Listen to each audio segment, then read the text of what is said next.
जीवन के मूल्य क्या समय के साथ बदलते हैं। सत्यानंद, जो समय में पैदा होता है वो बदलने के लिए बाध्य है। जीवन के मूल्य भी समय की देन है, उसकी उपज है। वैदिक ऋषियों के समय में जो सही था वो आज सही नहीं है। आज जो सही है वो कल सही नहीं होगा। हर दिन जागरूकता के साथ देखते रहना जरूरी है कि जब समय का प्रवाह बदलता है तो हमें भी बदलना होगा। लेकिन हम अतीत में जीते हैं और अस्तित्व हमेशा वर्तमान में होता है। हम हमेशा अतीत में रहते हैं, उस अतीत में जो चला गया, और अस्तित्व आज में है। हमारा तालमेल टूट जाता है, इससे बहुत दुख पैदा होता है, इससे नरक बनता है, क्योंकि हम हमेशा कुछ ना कुछ खोते रहते हैं। अगर हम वर्तमान से तालमेल नहीं बिठा पाते तो हम ईश्वरीयता से भी तालमेल नहीं बिठा सकते, क्योंकि वर्तमान ही ईश्वरीयता है। और हम अतीत में जीते हैं, हमारे विचार अतीत पर आधारित है। चाहे वो कितने भी मरे हुए हों, हम उन्हें दोहराते रहते हैं, ढोल पीटते रहते हैं। हम कहते हैं ये तो हमारे पूर्वजों के समय से चला आ रहा है, उसका कोई ना कोई मतलब तो रहा होगा, निश्चित रूप से वो महत्वपूर्ण रहा होगा। वो इसलिए पैदा हुआ क्योंकि उस समय उसकी जरूरत थी, लेकिन अब उसका कोई मूल्य नहीं। ये वैदिक ऋषियों की तरह है जिन्होंने नवविवाहित जोड़ों को आशीर्वाद दिया। तुम्हें बहुत सारे बच्चे हों, आज अगर कोई ये आशीर्वाद दे तो ये गलत होगा। आज का आशीर्वाद होना चाहिए तुम्हें बच्चे बिल्कुल ना हो। आज तुम्हें बहुत सारे बच्चे हों, ये आशीर्वाद नहीं, अभिशाप होगा। समय बदल गया है, परिस्थितियां बदल गई हैं। वैदिक ऋषियों के समय में जमीन ज्यादा थी, लोग कम थे। आज जमीन कम है, लोग ज्यादा हैं। धरती लोगों के बोझ से दबी जा रही है, धरती नष्ट हो रही है। इसलिए वही जीवन के मूल्य अब प्रासंगिक नहीं रह सकते। लोग मुझसे पूछते हैं, जन्म नियंत्रण के तरीकों से जो आत्माएं रुक जाएंगी, जो जन्म नहीं ले पाएंगी, उनका क्या होगा? क्या जन्म नियंत्रण हिंसा नहीं है? क्योंकि तुमने आत्मा को जन्म लेने नहीं दिया, तुमने उसे मार दिया। जन्म से पहले ही तुमने उसे मार दिया। जो आत्मा जन्म नहीं ले पाई वो किसी और दरवाजे पर दस्तक देगी। क्या तुम्हें लगता है कि तुम्हारा ही दरवाजा एकमात्र है? क्या तुमने ही सारी जिम्मेदारी ले रखी है? तुम जैसे और भी बहुत से मूर्ख हैं। और क्या ये एकमात्र धरती है? वैज्ञानिक कहते हैं कम से कम 50,000 ऐसी धरतियां हैं जहां जीवन है। कम से कम 50,000, हो सकता है और भी हो, लेकिन कम से कम 50,000 तो निश्चित हैं। फिर तुम क्यों चिंता करते हो? क्या तुमने सारी आत्माओं को जन्म देने की जिम्मेदारी ले रखी है? जो इस सृष्टि को चला रहा है वो उनका भी ध्यान रखेगा। उसे उसकी जिम्मेदारियों, उसकी समस्याओं को देखने दे। क्या तुम यहाँ ईश्वर की समस्याएं सुलझाने आए हो? अगर तुम अपनी समस्याएं सुलझा लो तो बहुत है। लेकिन लोग तरह तरह के सवाल पूछते हैं सिर्फ इसलिए कि पुराने विचारों को किसी तरह बचाया जाए, किसी तरह हम पुराने से चिपके रहे। और सब कुछ बदल गया है। मुल्ला नसीरुद्दीन मुझे कल बता रहा था, वो कह रहा था, कल रात अचानक एक खूबसूरत लड़की ने मुझे रोका। मुझे लगा शायद गलत पहचान हुई। हम कभी शर्म के मारे नीचे देखकर निकल गए। लड़की के बाल गुस्से में बिखर गए। वो जोर जोर से चिल्लाने लगी, इस शहर के नौजवानों, आओ मुझे इस सज्जन से बचाओ। मेरे बाल उस समय की तरह हैं जब सूरज डूबता है। मेरे होंठ बनारस की सुबह की तरह है। मेरे चेहरे में कश्मीर की चमक है। फिर भी इस बदमाश ने मुझे छेड़ा नहीं। क्या मैं इसकी माँ जैसी लगती हूँ? जीवन हर दिन बदलता रहता है। पुराने मूल्य पानी में बह जाते हैं, नए मूल्य आते हैं। पुराने विचार छूटते हैं, नए विचार आते रहते हैं। व्यापारी किशोरी रमन चिंतित है क्योंकि डकैतों ने उसकी पत्नी को अगवा कर लिया। अब उसे एक पत्र मिला है कि 1 किलो सोना लाकर गंदे नाले के पास रख दे, जिसे हम खुद जांचेंगे। और अगर तुमने ऐसा नहीं किया तो तुम्हारी पत्नी तुम्हें वापस कर दी जाएगी। वो दिन गए जब डकैत कहते थे कि अगर तुम पैसे नहीं भेजोगे तो तुम्हारी पत्नी को नहीं छोड़ेंगे। वो दिन गए। आज वो कहते हैं तुम्हारी पत्नी को सुरक्षित घर वापस भेज दिया जाएगा। तुम पूछ रहे हो, सत्यानंद, क्या जीवन के मूल्य समय के साथ बदलते हैं? निश्चित रूप से सब कुछ बदलता है। बदलना ही चाहिए। परिवर्तन ही जीवन का नियम है और बदलना अच्छा है। परिवर्तन की वजह से जीवन नया रहता है, ताजा रहता है, आनंदमय रहता है। इस देश में ये नहीं बदलता, यही हमारी समस्या है। इस देश में सब कुछ सड़ गया है, सब कुछ गंदा हो गया है। इस देश में आज जैसा कुछ नहीं है, सिर्फ अतीत और अतीत ही है। राम का राज्य खत्म हो गया, सतयुग बीत गया, सत्य का युग बीत गया, सब कुछ हो चुका। अब हम यहाँ क्या कर रहे हैं? कोई ये नहीं पूछता कि अब तुम यहाँ क्या कर रहे हो। जब सब कुछ हो चुका तो तुम भी खत्म हो जाओ। अब बेकार में क्यों परेशान हो रहे हो? अब कुछ होने को बचा ही नहीं। अब तो सिर्फ कलयुग है, बुरा समय और सिर्फ बुरा समय। अब तो सिर्फ दुख है। अब जीने का क्या मतलब? कैलिफोर्निया की सड़क पर दो हिप्पी जा रहे थे। वो बड़े हिप्पी थे। वो करीब 1 मील तक बहुत चुपचाप चलते रहे। दोनों अपने अपने संसार में मस्त थे। आखिरकार एक ने दूसरे से कहा, अब ये बर्दाश्त के बाहर है। क्या तूने अपनी पायजामे में टट्टी कर दी? इतनी तेज बदबू आ रही है और मैं 1 मील से ये महसूस कर रहा हूँ।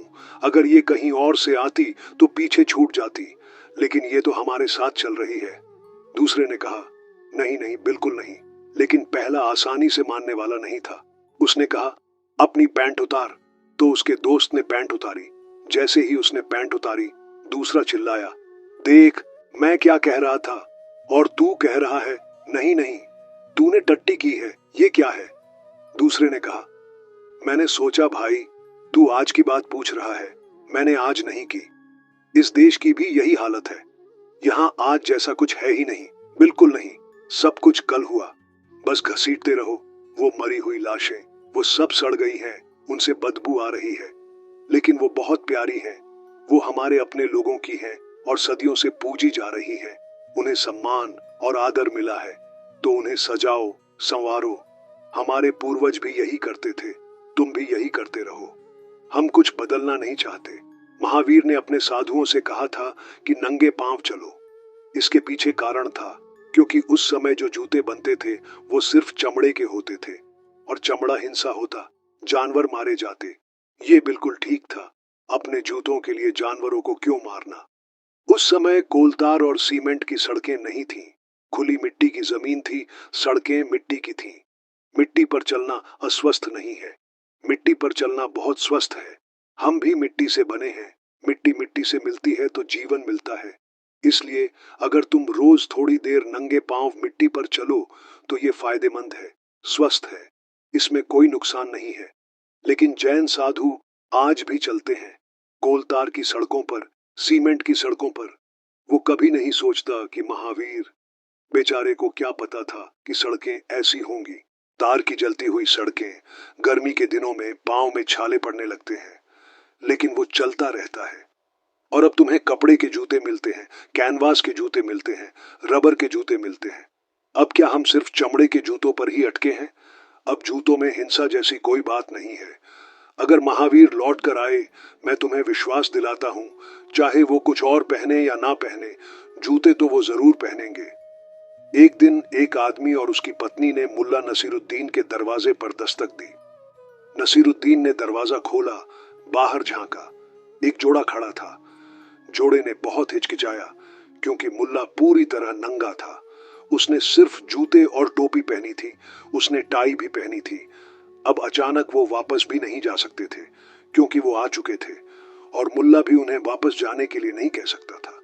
वो उनके पुराने जान पहचान वाले थे। उसने कहा, आइए बैठिए, मैं सम्मानित महसूस कर रहा हूं। पति पहले अंदर आया, पत्नी उसके पीछे छिप रही थी। पति इधर उधर देखने लगा, अब क्या कहें और क्या ना कहें। उसने जो काम सोचा था, जिसके लिए आया था, वो भी अचानक भूल गया। ये नंगा आदमी, और अगर वो पूरी तरह नंगा होता तो भी ठीक था। वो टोपी पहने हैं, जूते पहने हैं और टाई भी पहने हैं, और बाकी सब कुछ गायब है। असली चीजें गायब हैं, लेकिन पत्नी से रहा नहीं गया। पत्नी ने कहा, मुल्ला, क्या मैं कुछ पूछ सकती हूँ? आप नंगे क्यों बैठे हैं? इस पर मुल्ला ने कहा, महोदया, इस समय कोई मुझसे मिलने नहीं आता। ये मेरा आराम का समय है, ये विश्राम का समय है। घर में कोई नहीं है तो मैं अकेले नंगा बैठता हूँ। मैं आराम कर रहा हूँ। सारा दिन इस तंग कपड़ों में बेल्ट बांधकर, पैंट पहनकर, जैकेट पहनकर, कोट पहनकर मुझे असहज लगता है, तो मैं आराम कर रहा था। उसने कहा, ये तो मैं समझ सकती हूँ, लेकिन फिर ये जूते, ये टाई और ये टोपी, ये क्यों पहने हैं? तो मुल्ला ने कहा, ये इसलिए कि अगर अचानक कोई आ जाए। अब देखो, तुम आ गए। इस तरह कभी कभी कोई आ जाता है। मैं तुम्हें पक्का कहता हूं, अगर महावीर फिर से जन्म लें, वो निश्चित रूप से जूते पहनेंगे। टाई और टोपी के बारे में मैं नहीं कह सकता। बांस की बनी एक टोपी अच्छी होगी, ये धूप से बचाएगी, और बांस में कोई हिंसा नहीं है। जापानी स्टाइल की बांस की टोपी सुंदर होगी, लेकिन जैन साधु हठधर्मी है, वो कैसे पहन सकता है? जैन साधुओं और साध्वियों के पांव में छाले पड़ जाते हैं, वो अपने पांव को कपड़े के टुकड़े से ढक लेते हैं। एक बार एक जैन साध्वी मुझसे मिलने आई, उसके पांव में छाले थे, उसके पांव में कपड़े का टुकड़ा बंधा था। उसने कपड़े को इस तरह बांधा था कि वो लगभग जूते की तरह काम कर रहा था। मैंने कहा, यह क्या मतलब हुआ? फिर जूतों में क्या दिक्कत है? इतने सारे गंदे कपड़े के टुकड़े बांधे हैं कि वो लगभग जूते की तरह काम कर रहे हैं। इन गंदे कपड़ों को धोने के बजाय कपड़े के जूतों में क्या बुराई है? उन्होंने कहा, हम समझते हैं जो आप कह रहे हैं, लेकिन ये हमारे शास्त्रों में नहीं लिखा। तो मैंने उनसे कहा, शास्त्रों में लिख दो, कोई भी शास्त्र। क्या शास्त्र तुम्हें रोक सकते हैं? शास्त्र लाओ, मैं लिख दूंगा। शास्त्रों में इतनी ताकत कहां कि वो किसी को रोक सके? शास्त्र हमारे हैं या हम शास्त्रों के? समय बदलेगा तो सारे मूल्य बदलेंगे, और वही प्रजाति जीवित रहती है जो समय के साथ बदलती है। वही लोग जीवित रहते हैं जो समय के साथ बदलते हैं। ये देश मर चुका है, ये एक कब्रिस्तान है, ये एक श्मशान है, एक बड़ा श्मशान, जहां हमारे संत धुएं की आग के पास तपस्वी की तरह बैठे हैं, योगी की तरह। इस धुएं की आग के पास योगी की तरह बैठना ही एकमात्र काम है, और कोई काम बाकी नहीं है। सारा काम पहले ही हो चुका है। अब श्मशान में अलग थलग बैठो, धुएं की आग के पास बैठो, योगी बनो, राम राम जपो, जैसे हमारे लिए और कुछ बचा ही नहीं। सारी दुनिया इतने महत्वपूर्ण काम में लगी है। शायद पहले कभी इतने बड़े काम नहीं हुए जितने आज हो रहे हैं, क्योंकि पहले इतना विज्ञान नहीं था, इतनी तकनीक नहीं थी, इतने साधन नहीं थे, इतनी समझ नहीं थी। आज हमारे पास सारे साधन हैं, समझ है। आज हम इस धरती को स्वर्ग बना सकते हैं, लेकिन ये पुराने मूल्य और पुराने विचार हमें नरक से बांधे हुए हैं।